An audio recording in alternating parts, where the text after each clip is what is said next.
A SANSZ nevet viselő képességek napját 4. alkalommal rendezték meg a Napfény városában. A program célja, hogy felhívja a Szegedi Tudományegyetemen tanuló hallgatók és oktatók figyelmét azokra a szolgáltatásokra, melyek a speciális képzési igényű hallgatók tanulását segíthetik.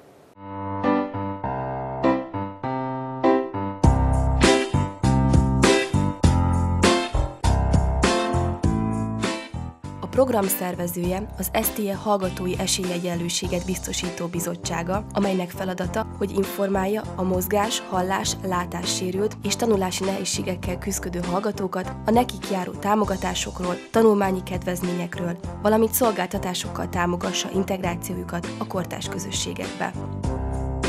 Az elsődleges célunk az a szemléletformálás, valamint az esélyegyenlőségnek a népszerűsítése, hogyha lehet így mondani. A látogatók eddig még nem ismert eszközökkel és módszerekkel ismerkedhettek meg a SANSZ napon.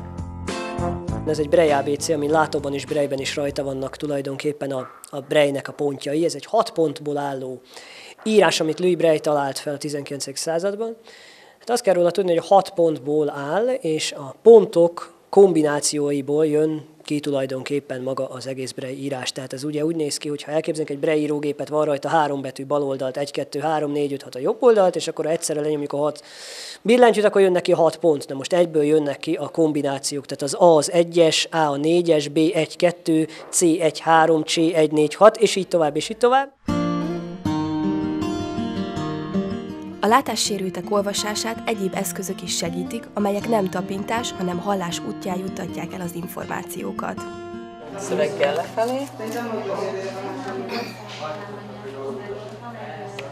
Hangzása.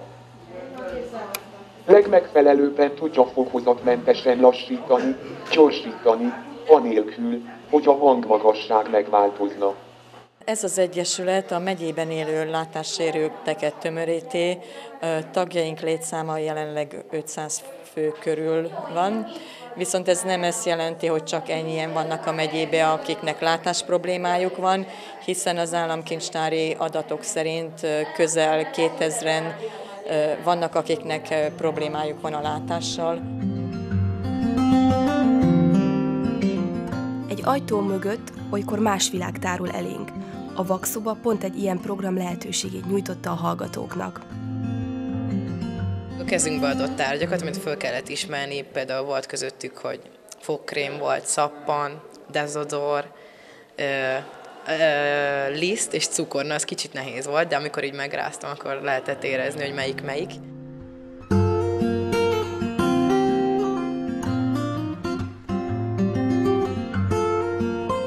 Vannak olyan eszközök, olyan gépek, amik elsősorban a felsőoktatásban tanuló hallgatóknak a tanulmányait segíti, mint például a felolvasó szkenner, felolvasó program, illetve olvasó tévé, egy nagyító képernyős olvasó tévé.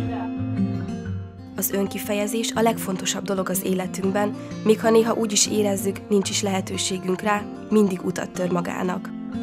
Fejlődési rendellenességgel születtem dongakéz dongalábból, tehát nem tudom úgy használni a végtagjaimat, mindenképpen valamennyire a számra vagyok utalva, és már gyerekkorom óta nagyon szerettem a művészetet, a rajzolást, és elkezdtem így magamtól rajzolgatni, aztán későbbiekben bekerültem egy olyan kis közösségbe, ahol már szájjal és lábbal festők festegettek.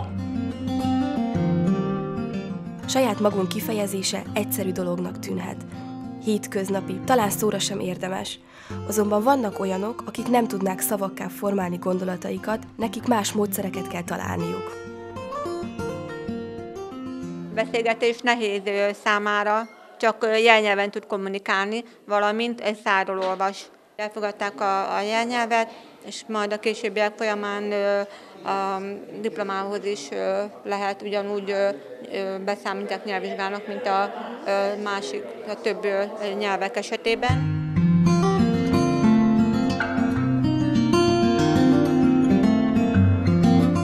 Jelenleg az Egyetemi Életvezetési Tanácsadó Központhoz regisztráció útján jelentkeznek a fogyatékkal élők, így jutnak hozzá különböző kedvezményekhez és támogatásokhoz.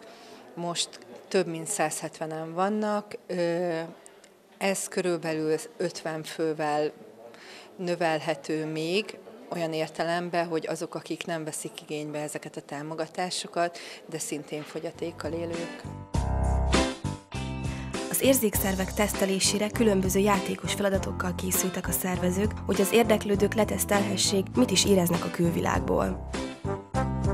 A Napos Oldal a Sérült Embereket Alapítvány asztalánál az érzékenyítő eszközeinkből az illat mintát mutatom, aminek a funkciója, hogy az illető meg tudja határozni belenézés nélkül, hogy mi található a kis tubusban. A SANSZ, a Képességek Napja megmutatta az odalátogatóknak, milyen eszközök és módszerek könnyítik a fogyatékkal élők mindennapjait.